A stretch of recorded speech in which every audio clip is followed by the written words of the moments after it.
Je rentre d'un jogging, chose que je fais depuis quelques jours lorsque je suis en retraite. Et ce jogging m'a permis de, enfin, m'a permis de laisser venir un souvenir d'un trail que j'ai pu faire dans les Ardennes belges, où je m'étais fixé comme objectif de faire plusieurs kilomètres, 25.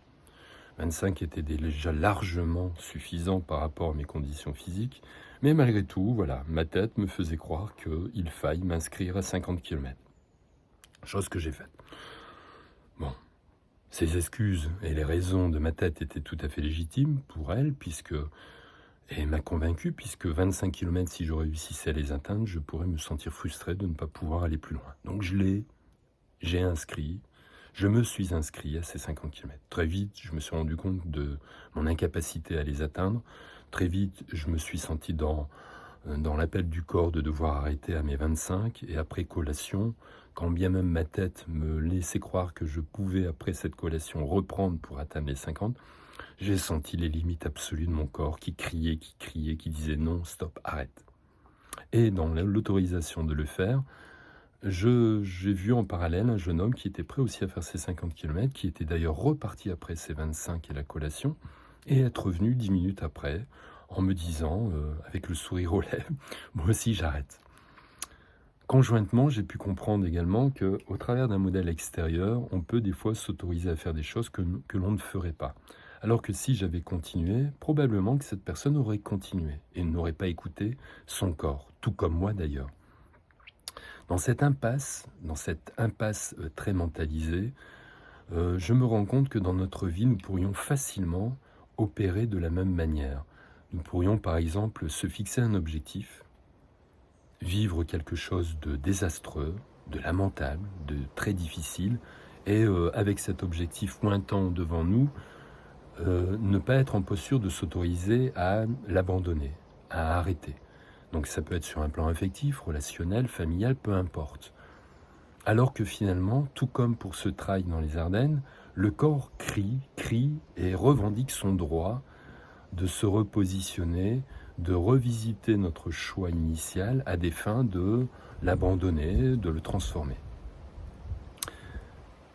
S'autoriser à arrêter un trail par le biais d'un corps qui réclame à le faire, parce que justement nous sentons les limites de notre énergie, l'épuisement de notre condition physique. De même, je me pose la question, pourquoi est-ce aussi compliqué dans notre vie quotidienne de percevoir ce qui n'est plus louable, de percevoir que l'on est dans un sens qui n'est plus honorable, et de ressentir également cette forte difficulté mentale à lâcher le morceau. Donc cette expérience qui finalement s'invite à moi, de cette course dans les Ardennes, de se souvenir de cette expérience, me permet de prendre conscience que il m'est arrivé fréquemment de ne pas écouter ce corps, et que dans des conditions similaires à celles que je viens de détailler, de foncer tête baissée comme le taureau dans le tissu rouge, dans un objectif de vie, de relation avec une personne, de m'enserrer, de m'enraciner dans quelque chose qui n'était pas louable, pas viable, sous prétexte que ma tête ou mon conditionnement mental s'était fixé comme objectif.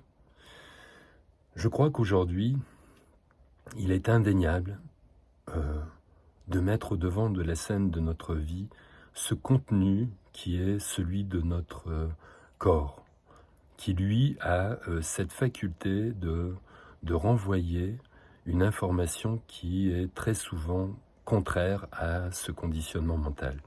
Si nous avons cette capacité de se remettre en accord avec cette résonance corporelle, nous nous rendons compte que les pas, l'avancée dans notre vie se fait beaucoup plus harmonieusement, beaucoup plus simplement, et que d'être en ajustement dans notre vie, nous récupérons une énergie phénoménale qui nous permet d'être finalement heureux et bien dans notre vie et existence.